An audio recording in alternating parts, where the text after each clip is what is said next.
नमस्कार। आज हम तुगलक वंश के संस्थापक गियासुद्दीन तुगलक के बारे में जानेंगे। इससे पहले हमने जाना कि किस प्रकार गियासुद्दीन तुगलक ने खिलजी वंश का अंत कर अपने वंश की स्थापना की। गाजी तुगलक का जन्म एक निम्न कुल में हुआ था। उसका पिता मलिक तुगलक बलवन का एक तुर्की गुलाम था और माता पंजाब की एक जाटनी थी।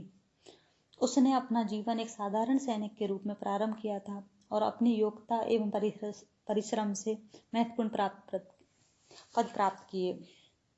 1305 ईस्वी में पंजाब का सूबेदार और सीमा रक्षक नियुक्त किया गया।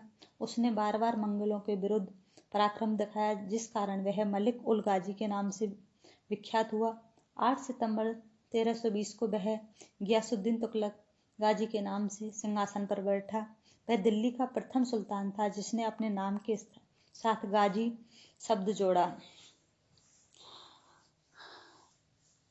गियासुद्दीन तुगलक ने कुछ महत्वपूर्ण कार्य किए थे, जिसमें हम उसकी गृह नीति और विदेश नीति के बारे में जानेंगे। उसने अपनी गृह नीति के तहत अमीरों तथा जनता को प्रसन्न करना अपना प्रथम कार्य माना। वह शुद्ध तुर्की नस्ल का था, इसलिए बचे हुए तुर्की अमीरों तथा पदाधिकारियों पर अपनी सत्ता कायम करने में उसे अधिक कठिनाई नहीं हुई थी। एक कुशल राजनीतिक की भांति उसने खुसरव का समर्थन करने वाले अमीरों के विरुद्ध कोई कार्रवाई नहीं की और उन्हें अपने पदों पर स्थायी कर दिया, परंतु सल्तनत में व्याप्त अव्यवस्था का उसने कठोरता से दमन किया। वह योग्य व्यक्तियों की नियुक्ति तथा उनकी पदोन्नति में विश्वास रखता था। भ्रष्टाचार को रोकने के लिए राजकीय अधिकारियों और कर्मचारियों के वेतन बढ़ा दिए ताकि वे ईमानदारी और लगन के साथ काम कर सके। उसने कई क्षेत्रों में महत्वपूर्ण सुधार किए, जैसे उसका सबसे महत्वपूर्ण प्रथम का मुख्य काम रिक्त राजकोष को भरना था। उसने उन लोगों की एक सूची तैयार करवाई जिन्होंने खुसरो के शासन में अवैध रूप से धन अथवा जागीरें प्राप्त की थी अथवा जिनका समर्थन पाने के लिए खुसरो ने भेंट उपहार दिए थे। सुल्तान ने समझा बुझाकर, डरा धमकाकर, कुछ को सजा देकर 1 वर्ष की अवधि में ही काफी धन वसूल कर लिया। केवल शेख निजामुद्दीन औलिया से वह कुछ भी प्राप्त नहीं कर सका था, क्योंकि औलिया ने कहा कि वह धन उन्होंने निर्धनों में बांट दिया है। इसके बाद गियासुद्दीन ने कृषि की स्थिति को सुधारने की तरफ भी ध्यान दिया। सुल्तान का विश्वास था कि राज्य की आय को बढ़ाने के लिए करों की वृद्धि करने के स्थान पर कृषि के क्षेत्र के विकास की तरफ ध्यान दिया जाना चाहिए तथा कृषि उत्पादन को बढ़ाना चाहिए। उसने सिंचाई के लिए नहरों का निर्माण करवाया, जिसके परिणाम स्वरूप कृषि क्षेत्र का विकास हुआ।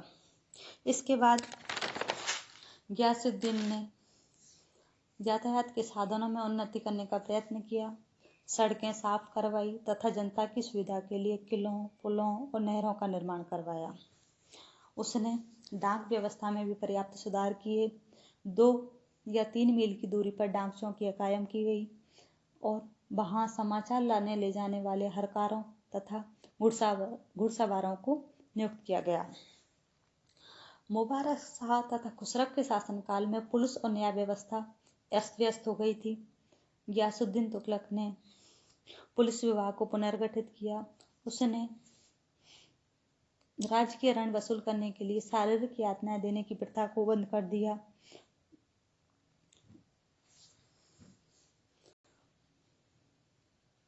उसने राजकीय धन का गबन करने वालों के लिए दंड विधान को पूर्ववत जारी रखा।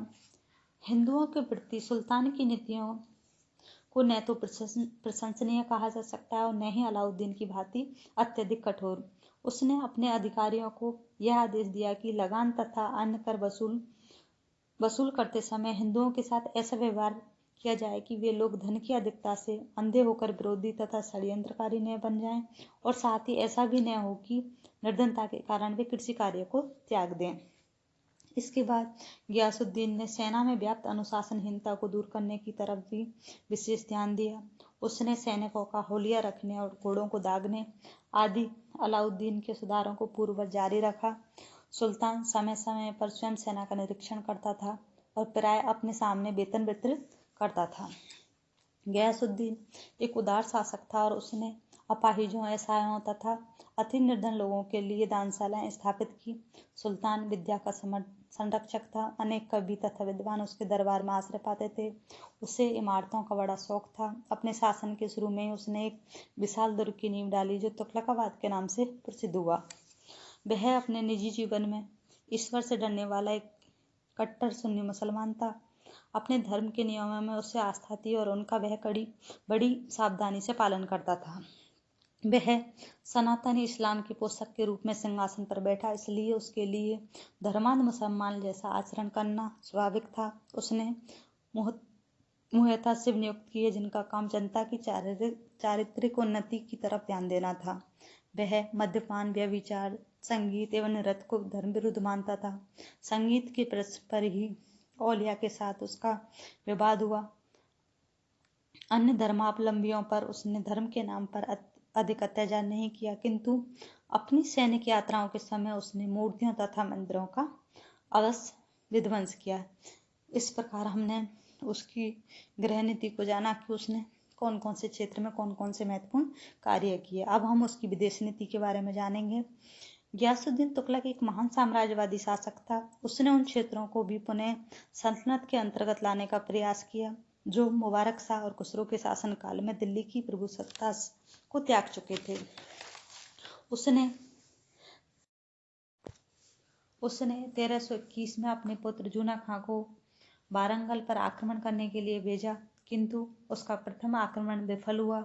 इसके बाद उसने 1323 ईस्वी में वारंगल पर पुनः आक्रमण किया और इस बार उसे सफलता मिली।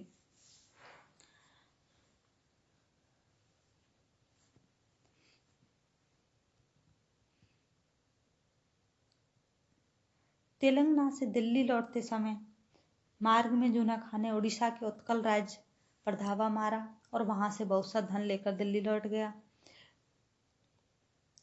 गियासुद्दीन तुगलक के समय 1324 में जब उसका पुत्र जूना खां दक्षिण में था, मंगलों ने उत्तरी भारत पर आक्रमण किया, किंतु वे शाही सेना द्वारा पराजित हुए। गियासुद्दीन तुगलक के समय बंगाल में विद्रोह हुआ। जिस समय गियासुद्दीन शासक बना, बंगाल का सूबा दिल्ली सल्तनत से पृथक हो चुका था और वहां गियासुद्दीन, शिहाबुद्दीन, नासिरुद्दीन नामक तीनों भाइयों में सिंहासन के लिए संघर्ष चल रहा था। 1319 में गियासुद्दीन ने शिहाबुद्दीन को अपदस्थ करके सिंहासन पर अधिकार कर लिया था। इनका तीसरा भाई नासिरुद्दीन भी गद्दी हस्तगत करना चाहता था। उसने गियासुद्दीन तुगलक से सहायता मांगी। सुल्तान ने प्रार्थना स्वीकार की तथा स्वयं बंगाल की ओर चल पड़ा। मार्ग में उसे नासिरुद्दीन मिल गया और सुल्तान ने जफर खान नामक अफसर को लखनऊ पर आक्रमण करने भेजा। बंगाल का गियासुद्दीन पराजित हुआ और बंदी बना लिया गया। नासिरुद्दीन दिल्ली सल्तनत की अधीनता में बंगाल के सिंहासन पर बैठा दिया। पूर्वी बंगाल को दिल्ली में सम्मिलित कर लिया गया। इसके बाद सुल्तान लूट की संपत्ति लेकर दिल्ली लौट आया।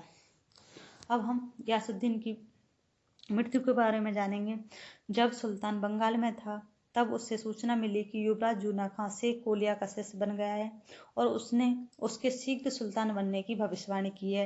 तो वह आग बबूला हो उठा, क्योंकि सुल्तान ओलिया से नफरत करता था।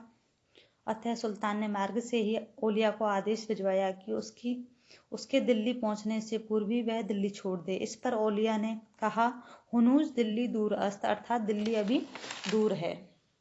अपने पिता का स्वागत करने के लिए जूना खां ने दिल्ली के निकट दक्षिण पूर्व में कुछ मील की दूरी पर अफगानपुर नामक एक गांव में एक लकड़ी का महल खड़ा करवाया। शहजादे ने उसी में अपने पिता का सत्कार किया और जब भोजन समाप्त हो गया तो सुल्तान से प्रार्थना की कि बंगाल से जो हाथी आप लाए हैं उन्हें देखने की मुझे आज्ञा दी जाए। इसके बाद सुल्तान ने उसे स्वीकृति दे दी। हाथी लाए गए और उन्हें परेड कराई गई। तभी संपूर्ण महल धराशायी हो गया और सुल्तान तथा उसका दूसरा पुत्र महमूद उसी में दबकर मर गए। सुल्तान की मृत्यु के संबंध में इतिहासकार एकमत नहीं है।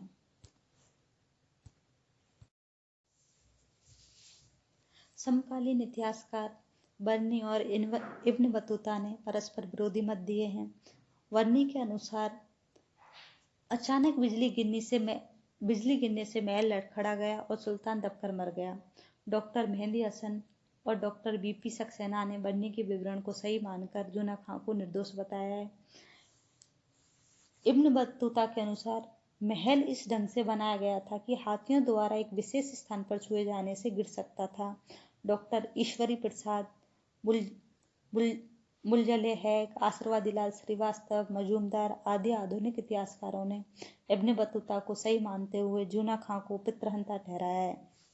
इस प्रकार हम कह सकते हैं गियासुद्दीन एक योग, उदार तथा प्रजाहितैषी सुल्तान था। उसने सल्तनत में फैली अव्यवस्था का अंत कर शांति व्यवस्था कायम की, दिल्ली सल्तनत का प्रभुत्व पुनः स्थापित किया और मंगलों को खदेड़ा। इस्लामी सिद्धांतों के आधार पर न्याय की उचित व्यवस्था की, अमीरों और उलेमाओं से मैत्रीपूर्ण संबंध रखे। वह धर्मभीरू एवं उदार शासक था, परंतु हिंदुओं के प्रति अधिक सहिष्णुता का परिचय नहीं दे पाया। शायद वह अपने युग की धार्मिक कट्टरता की सीमाओं को लांघने का साहस नहीं कर सकता था। इस प्रकार आज हमने गियासुद्दीन तुगलक और उनके प्रमुख कार्यों और उनके समय हुए आक्रमणों या विद्रोहों के बारे में जाना। धन्यवाद।